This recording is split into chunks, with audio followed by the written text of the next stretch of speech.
시청자 여러분 안녕하십니까? 마이리틀 당선증 유소라입니다. 지난 시간에 이어 오늘 방송에서도 선거 캠페인 커뮤니케이션에 대한 얘기 나눠보도록 할 텐데요. 아힘TV 시즌 24 마이리틀 당선증 제7회 지금 시작해보도록 하겠습니다.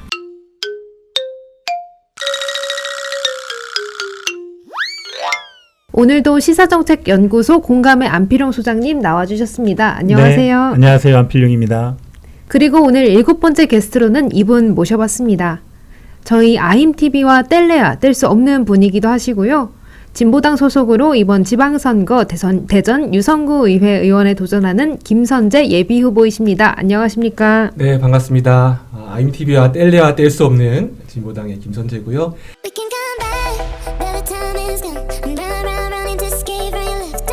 유성구의회 선거에서 진자마카 상대 원신흥동의 구의원 후보로 등록했습니다. 반갑습니다. 아힘TV와 인연이 남다른데요. 그동안 방송하시면서 좀 기억에 남는 장면들 있으실까요? 네, 여러 장면들이 다 기억에 남는데요. 하지만 뭐니 해도 지금의 국민의힘 장동혁 대표의 방송을 잊을 수가 없네요. 그래서 사실 진짜 궁금했어요. 왜 불출석 재판을 이렇게 허가 맞나요? 네. 사람의 이전의 행위, 네. 이 사건과 관련 없는 이전의 행위로 인해서 그 사람이 이미 나쁜 평가를 받았다면 이번 재판에서도 과연 그러면 그 사람은 피고인으로서의 정당한 권리도 보장받을 수 없을 것이냐라고 하는 문제로 돌아가게 돼요. 국가보안법에 대해서 어떻게 필요한 법이라고 보시나요? 질문을 드린 이유가 앞에 있는 우리 오늘 서로 친구된 김선재 위원장께서 국가보안법 위반 전과가 했거든요. 아니 나보다 나이가 한참 어린데 언제적 사람인데 아주 젊은 분이라고 생각을 했는데 그렇다고 하니까. 김선재 위원장께서는 그 롯데 팬이시죠?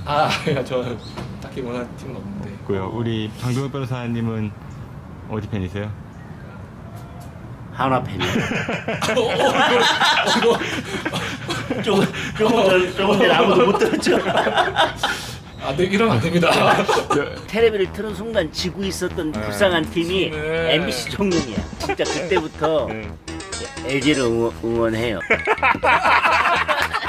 이거 꼭 방송 나가야 됩니다. LG 팬이고. 카메라 들어갔어 이제 없어. 내가 다 확인하고. 정치 잊었는데. 그때 참 제가 조금 더 좋은 영향을 들여가지고 조금 더 긍정적인 방향으로 이끌어 드렸다라면 지금의 저런 모습은 아니지 않았을까 참 죄송스럽기도 하고 인상이 많이 남습니다. 네. 장동혁 대표가 이 방송 보실지 안 보실지 모르겠습니다. 연락 주세요. 보시고. 네, 다시 한번 초대해 주시면 좋을 것 같고요. 이번이 공직선거 4번째 출마하시는 거잖아요. 국회의원에서 구의회 의원으로 이 체급을 낮추는 게 흔치 않을 것 같은데. 네, 제가 드디어 주제를 파악한 겁니다. 다른 건 아니고요. 제가 지역에서 오랫동안 그런 정치 활동을 하면서 주민들과 밀착해서 하는 사업들을 좀 많이 해봤습니다. 주민대회도 하고 민원 해결도 하고. 근데 그 과정이 매우 즐겁고 또 저에게 행복감을 또 주고 굉장히 보람되더라고요. 당장에 제가 할 수 있는 일을 찾았고 그것은 곧 기초의회에 입성해서 지금까지 주민들과 호흡하고 소통해왔던 것을 정치 영역에서 푸는 것이라고 생각했습니다. 기초의원으로서 충실하게 또 성실하게 하다 보면은 또 언젠가 우리 주민분들께서 국민 여러분들께서 더 큰 역할을 맡겨주실 수도 있지 않을까 이렇게 생각해 봅니다. 알겠습니다. 저희 방송이 모쪼록 우리 예비후보께 큰 도움이 됐으면 좋겠습니다. 네, 고맙습니다. 소장님, 오늘도 역시 지난 시간에 이어서 선거 캠페인 커뮤니케이션에 대한 얘기 나눠보도록 할 거잖아요. 네, 맞습니다. 지난 시간에 선거 캠페인 커뮤니케이션이 무엇이고 그 미디어 효과의 원리와 그 다음에 홍보에 대해서 말씀드렸는데 오늘 시간에는 선거 캠페인 커뮤니케이션에서 응용할 수 있는 선전적 효과와 유권자 접촉 방법에 대해서 말씀을 드리려고 합니다. 지난 시간과 이번 시간에 계속 강조해서 말씀드리는 것 중에 하나는 각인 효과라는 점을 좀 기억해 두시면 좋을 것 같고요. 김선재 후보님이 선전에서는 아마 전문가이실 것 같은데 어떠신가요? 네, 일생에 여러 가지 선전을 해왔는데요. 주로 많이 하는 것은 지금도 하고 있는 피켓 선전, 예. 가장 기본적인 것 같고요. 좀 인상적이었던 것은 그 후쿠시마 오염수 방류 사태 때 드럼통을 모형을 만들어가지고 네. 들고 다니면서 이목을 좀 끌었던 그런 기억이 납니다. 선전은 우리가 흔히 프로파간다라고 얘기를 하는데 불특정 다수를 대상으로 통제된 정보를 전파해서 그들의 생각과 행동에 영향을 미치거나 아니면 지배하려는 행위를 선전이라고 하는데 과거에 이게 좋지 않은 사례이긴 하지만 나치가 바로 이 선전선동에 아주 능숙했던 그런 경험이 있습니다.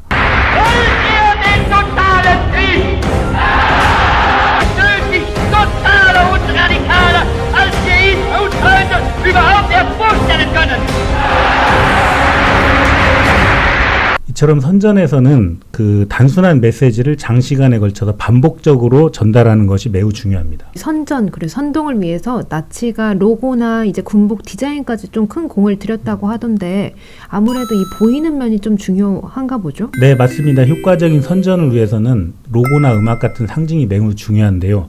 그래서 적당히 만드는 것보다는 전문가의 도움을 받는 것이 굉장히 중요합니다. 선전을 위한 주요 수단으로는 벽보나 명함과 같은 인쇄물 그리고 현수막과 같은 캠페인 보조물이 있고요.